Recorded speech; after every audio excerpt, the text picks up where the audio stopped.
A steady hand, introducing Gerald R. Ford. Gerald R. Ford, America's 38th president, often appears as a footnote in history books. Yet, his presidency, though brief, played a crucial role in a turbulent period. Ford, a man of integrity and humility, was thrust into leadership during one of the most divisive eras in American history.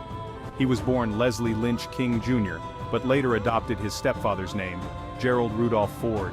This seemingly ordinary man would navigate extraordinary circumstances, leaving an indelible mark on the nation's conscience. Ford's journey to the White House was anything but conventional.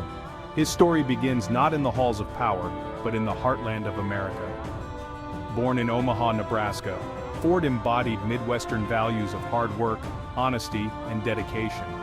These values, instilled in him from a young age, would later guide his actions on the national stage. Few could have predicted that this young man from humble beginnings would one day lead a nation grappling with crisis. Ford's early life was marked by both personal challenges and triumphs. His parents' divorce when he was a toddler led to his mother's relocation to Grand Rapids, Michigan. There, he excelled in academics and athletics, showcasing the determination that would define his character. His leadership potential became evident early on, as he captained his high school football team, and later played center for the University of Michigan Wolverines. These experiences fostered in him a spirit of teamwork and a commitment to perseverance in the face of adversity. Following his graduation from Yale Law School, Ford enlisted in the Navy during World War II.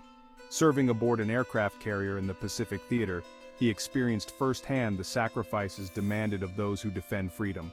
This wartime service instilled in him a deep sense of patriotism and a profound appreciation for the sacrifices made by those in uniform. Little did he know that his path would lead him back to Washington, not as a soldier, but as the nation's commander-in-chief. An unprecedented ascent, from congressman to commander-in-chief. Returning from the war, Ford embarked on a political career, winning a seat in the U.S. House of Representatives in 1948. He quickly earned a reputation for his integrity and his commitment to bipartisanship. While his colleagues often engaged in partisan battles, Ford sought common ground, believing that collaboration was essential for effective governance. This approach, though sometimes challenging in the heated arena of Washington politics, earned him the respect of both Democrats and Republicans.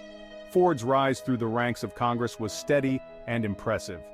He served with distinction on the House Appropriations Committee, demonstrating his keen understanding of fiscal matters and his commitment to responsible government spending. His colleagues recognized his leadership qualities, electing him House Minority Leader in 1965. In this role, he became a prominent voice for the Republican Party, articulating conservative principles while remaining open to dialogue and compromise. Fate, however, had other plans for Gerald Ford. In 1973, Vice President Spiro Agnew resigned amid scandal, and President Richard Nixon, deeply mired in the Watergate crisis, selected Ford as his replacement. This unexpected turn of events thrust Ford into the national spotlight and placed him on a collision course with history. Despite the turmoil engulfing the White House, Ford approached his new role with characteristic calm and determination. On August 9, 1974, Richard Nixon resigned the presidency, leaving the nation reeling from the Watergate scandal. Gerald Ford was sworn in as the 38th President of the United States, becoming the first and only person to assume the presidency without having been elected to either the presidency or vice presidency.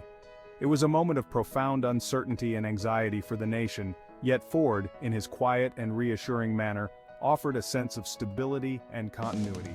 "Our long national nightmare is over," he declared in his inaugural address, words that resonated deeply with a nation yearning for healing and reconciliation.